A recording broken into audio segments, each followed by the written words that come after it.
Good evening and welcome, everybody. Thank you so much for coming out for this very special event and supporting all our events online, in person, and now hybrid. And today is a good example of that. Thank you for also being prepared for questions for our very special guest. This is also kind of a unique style of event for us post everything being closed down, because I think it might be our first children's event with a focus on a children's author in person in store. So we're really excited about that. And we love having our younger demographic here. So thank you guys for representing. We really love that. And you're going to love this book if you haven't read it already. Maya is going to sign afterwards, so please buy one or many of her books to give as gifts or for yourself. And she's happy to sign, to personalize, and we're happy to gift wrap as well. We know that people are enjoying the summer, and we want you to know, keep enjoying, but we do have a lot of events. Not only this, some of them are in person, some online. Just go to our website and figure out which is which. And please join us for more events like this. Okay, true confession, and I'm sure this will be no surprise to my colleagues here at Book Passage. I am not a surfer. Oh, come on, I know. You can never tell. But I am an admirer of athleticism and professional athletes at the top of their sport. Our featured guest, Maya Gabeira, is that and then some. She is a Brazilian big wave surfer, best known for setting the 2018 Guinness World Record for biggest wave ever surfed by a woman. And then she went ahead and broke that record in 2020. I'm assuming just before the pandemic or something, with a wave of 73.5 feet. That is unbelievable, but yeah, that's great. And that one was the biggest surfed by anyone, male or female. As an ESPY Award winner and 7-time World Surf League, she is one of the most influential surfers of all time. She is also passionately committed and a fierce advocate of the environment, restoring the world's oceans. And on top of all that, she wrote a book. And that's why we're here, to celebrate her new skill, because she was lacking so many. And it's called Maya and the Beast. It's a fairy tale of big waves and even bigger courage, inspired by her own personal and professional challenges. With that, please welcome Maya to the stage. Wow, thanks for coming out today. It's lovely to be here. I guess I was introduced, so I can probably go on and read the book, which is my favorite part, and I hope you guys enjoy it too. I wanted you guys to see the images. Do you want to come up here and be with me, and then we can go through the book so you can see it? No? Nobody come? So you can see it with me?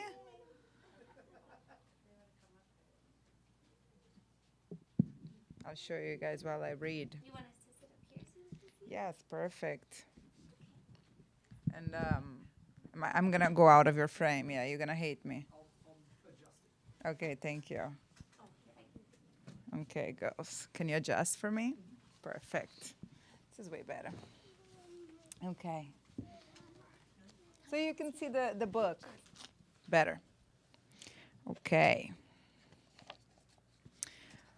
Once upon a time, in a fishing village called Nazareth, there lived a beast. This beast wasn't an animal or a monster. It was a wave made of water. And not just any wave. On special winter days, it could be taller than a 7-story building, taller than the Christ in Rio de Janeiro or the Tower of London, bigger than a blue whale, the biggest animal to ever exist.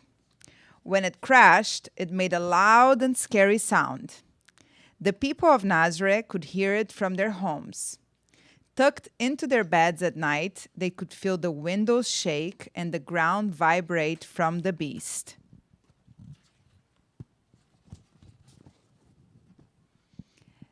In that same village lived a young girl named Maya.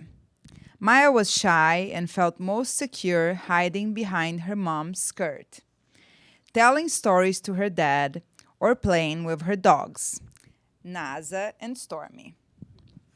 Maya also had asthma. She often felt difficulty breathing, and she took her medicine with her everywhere she went. When her chest got tight and her asthma kicked in, she couldn't play outside with her friends, and she felt fragile and scared.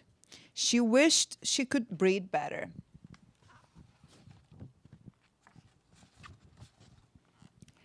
But there was one thing that made Maya feel strong, and that was sports.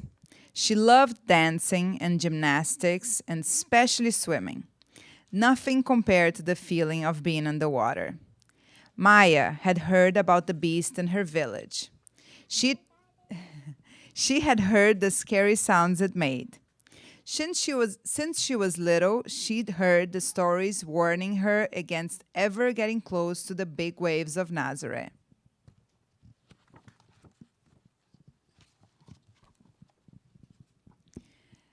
But that didn't stop Maya from looking for adventure. She wanted to see the beast up close for herself. So one day, Maya ventured out with Naza and Stormy. She headed in a direction she had never gone before, and soon she found herself on a tall cliff. Maya stood on the cliff and looked out toward the water. She felt the cold wind and watched the huge waves. The beast wasn't ugly or scary like she had been told. Quite the opposite. It was the most beautiful thing Maya had ever seen. The power of the waves, the sound of them crashing against the rocks, the shades of blue, the spray of water, she was mesmerized.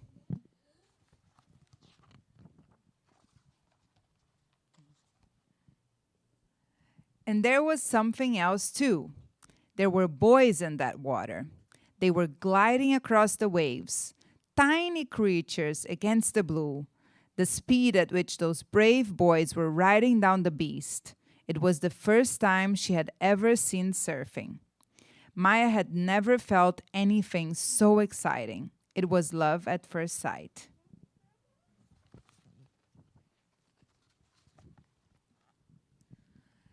When she got home, she told her dad what she had witnessed. "Daddy, I discovered my dream. It's surfing. It's a sport where the boys ride waves. It's the coolest thing I've ever seen." Maya's dad didn't know much about surfing, but he could sense his daughter's passion. And the next morning,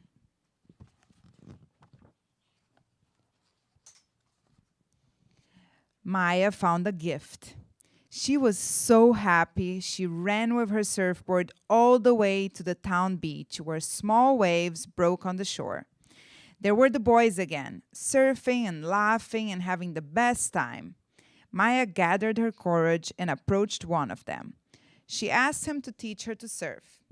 But the boy looked at her and said, "This is no place for you. Surfing is too dangerous for girls." Maya was heartbroken. How could she ever surf the beast if no one would teach her, even on the small waves?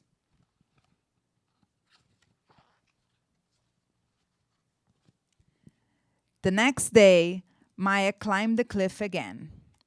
There, she found a beautiful shell. She picked it up and put it to her ear, and beneath the rush of waves, she heard, "Maya, if you dream of surfing, you must keep trying. You'll fall many times, but don't give up. Many will tell you the sport isn't for girls, but don't believe them.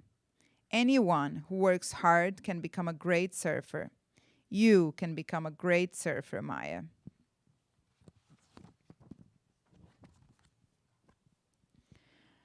Maya looked out over the water and she knew the beast was calling to her. She felt the calming presence of the waves and a new strength inside herself. Facing the beast, she didn't feel shy or scared, and she knew she couldn't just sit and watch anymore. With new determination, Maya tucked her surfboard under her arm and ran back to the beach. And she ran there every day after.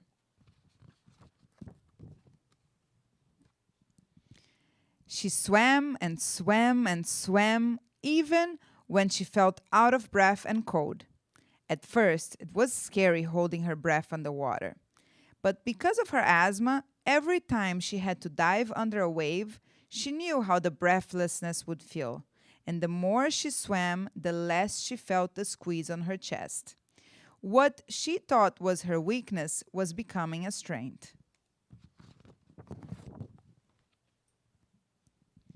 She practiced pop-ups on her board in the sand, and each time she fell, she got up again. Ignoring the looks of the older boys, she dragged her board out into the small waves, and she just kept practicing.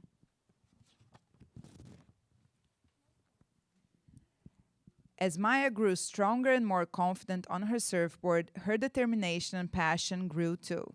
She felt resilient. She felt powerful. She felt happy.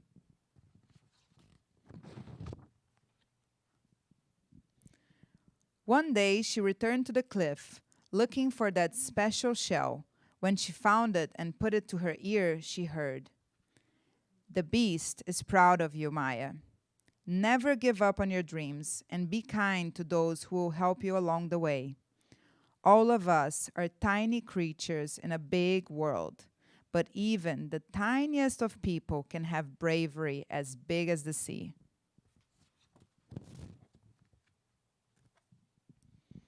Maya closed her eyes and listened to the crashing water. She knew she needed the sea and the waves as much as she needed breath in her lungs. She was going to be a great surfer, a champion, and no one could stop her. She might surprise everyone with what she would accomplish, but not the beast. She dreamed of the day she would prove that a girl could ride the biggest wave in the world. And one day, she did.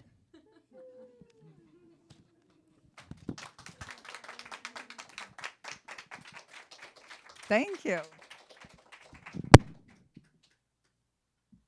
take questions now from the audience. Online. Any questions? Okay, go. If I ever name my surfboards, no, I don't. I have many. That would be crazy. And then I don't like to get too attached because they break. They break often, and I'm very disattached to things in general, so I don't. How old were you when you started surfing? I started surfing. I was 13. Yeah, you guys are much younger, so get on it. She got surf booties for her birthday on that day. Oh yeah, you go. Did you have other girlfriends that also took up surfing after they saw you?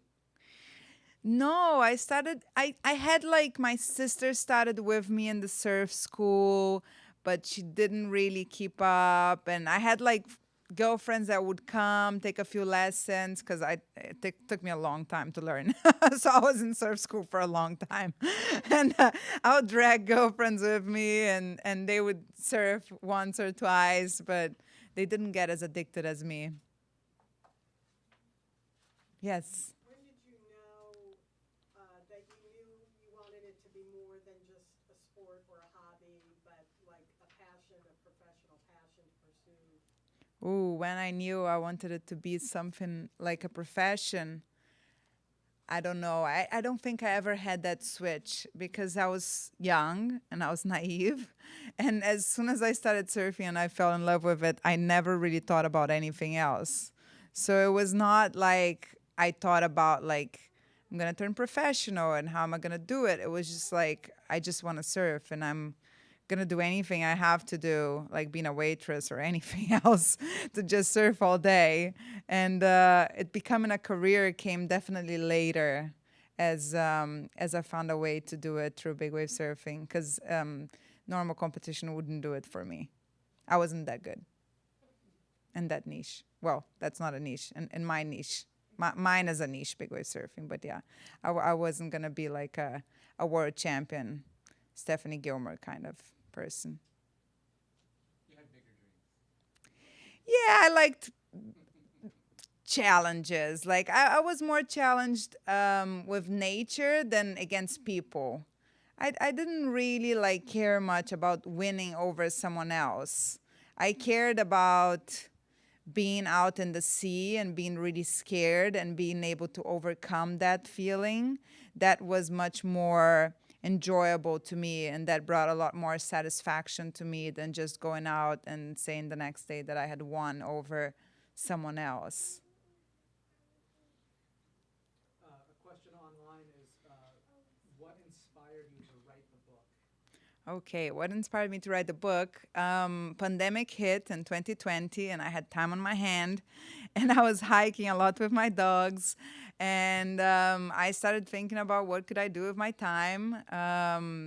I had no idea at the time that it was going to take so long, the pandemic, and I ended up writing 3 books. But this being the first one was the first thing that came up to my mind was the title. As I was walking on the pine forest with my dogs, and I thought Maya and the Beast, and obviously that title sounded to me like a picture book, and I just thought that, you know, I had never written before and never thought about writing before, so.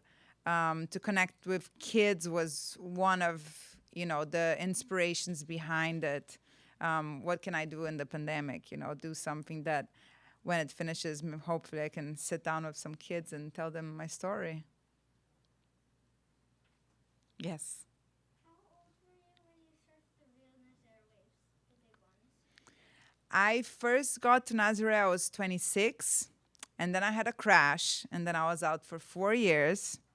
And then I got back on my feet, like physically and mentally ready to surf Nazare again. I was 30 years old, and I broke the first world record for a woman when I was 30 to 31. Is that crash the one that was in the Nazare documentary? Yes, that crash is, thankfully, it was just one that bad. So yeah, it's the one and only. We'll keep it that way. Yeah.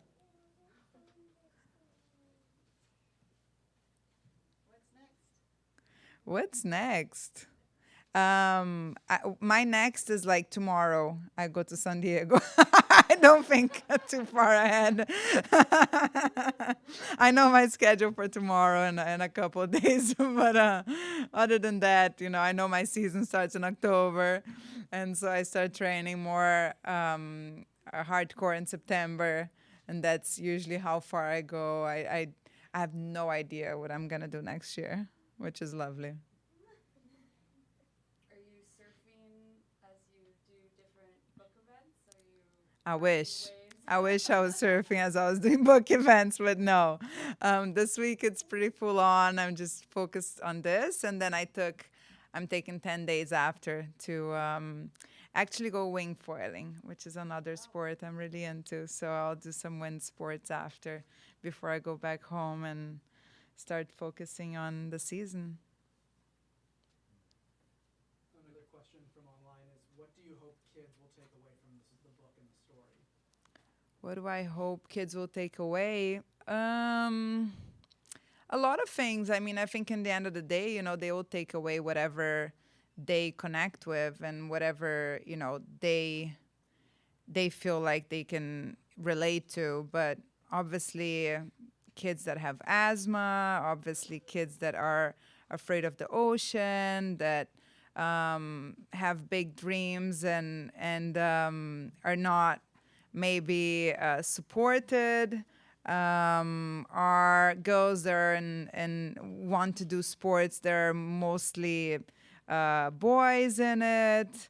I think there's a lot of there's a lot of messages in there, being resilient, not giving up on your dreams, and listening to your inner voice, which I tried to bring in as the show, which is truly just Maya talking to herself and giving herself encouragement.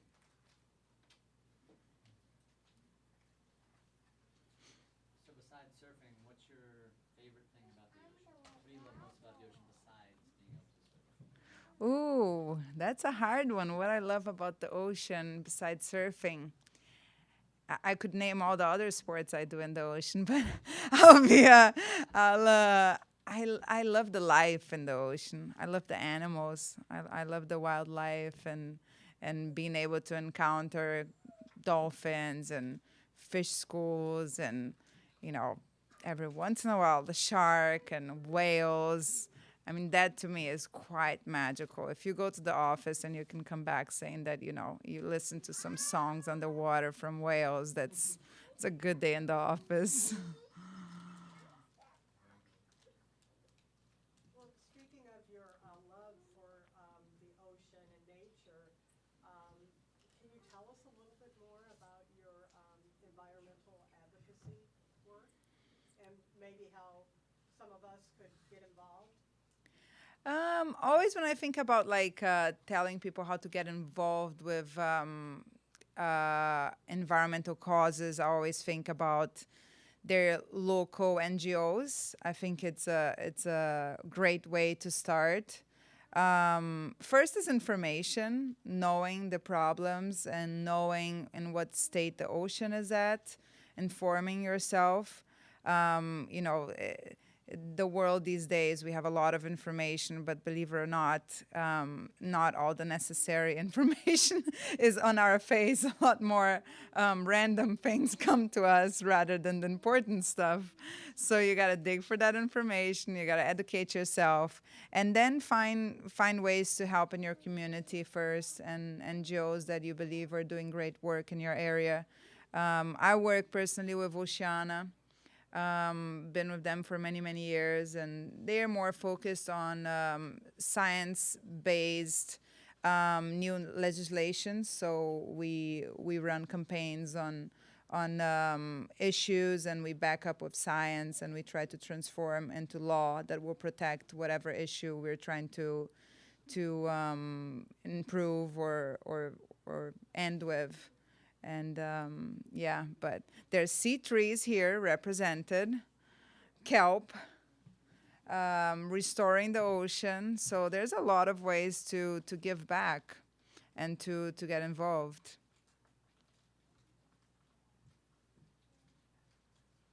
And you mentioned two other books, 2 other books.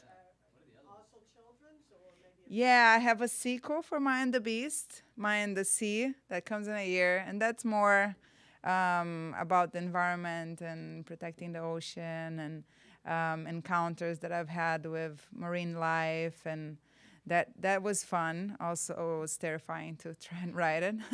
And the next one actually comes out as a memoir for young adults. So it's just stories of how I left home young and pursued a different career and had challenges along the way and went into a very male-dominated sport and pulled through. When is that one coming out? That one's coming out around April. The memoir, yeah. Another question online is, what was more daunting, surfing a 73-foot wave or publishing the book? Yeah, I love that question. What is more daunting, publishing a book or surfing a 73-foot wave? Well, in the end of the day, you know, when things go wrong and you're trying to surf a 73-foot wave, you can die. So I'll definitely put that into the more daunting thing that I do. You know, everything else I can fix, I can fail, I can try again. But yeah, the job of riding the biggest waves in the world is one that gives you very little room for error, and that is terrifying sometimes. So I'll put that on top of my list, which is great, you know, and that's why I do things that are scary, like publishing a book, because I always sit there and I think, well, I'm not gonna die doing this thing, so I can give it a try. You know, that's why I do so many different things besides surfing big waves, because my perspective has been turned upside down. Did surfing big waves ever start to feel less scary, or did it just feel like you found bigger waves? Yeah, yeah. It never feels less scary. You just find bigger waves and bigger challenges and more riskier ways to surf those waves. But I do think that with maturity and with years, you do, for me at least, I started accepting more my limitations. When I was younger, I didn't really accept them. I pushed through, and I saw times that was dangerous, and I didn't care. And now I'm more scared and I'm more aware of the risk, and I'm more aware of exactly what can happen in the end if everything goes wrong. So I think it's getting easier now because I can say no. And I didn't feel like I could before. I felt like it was I had to. And now I can just step back and be like, no, not today. Another one online is, are there any sports figures or surfers who inspired you when you were growing up? Many people have inspired me while growing up.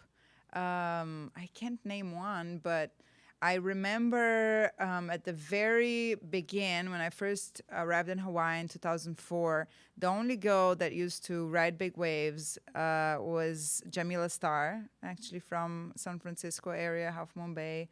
And she was definitely an inspiration because she was literally the only female figure in that environment. She wasn't professional, but she was that start of hope that was possible. That was some representation in that environment, and I really grabbed onto that, and gave me a lot of confidence that I could do it too. Which places would you like to surf that you haven't? Which places I would like to surf that I haven't? I don't know. There's not many like on my list. I really want to go back to Tahiti, to Te Ahupu, which I used to go a lot when I was younger, and I haven't been for like 9 years.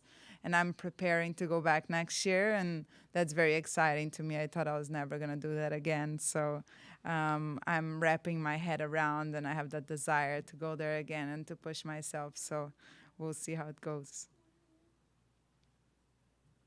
So we know you love huge waves, but do you still like riding smaller waves too? Yes, I love riding smaller waves.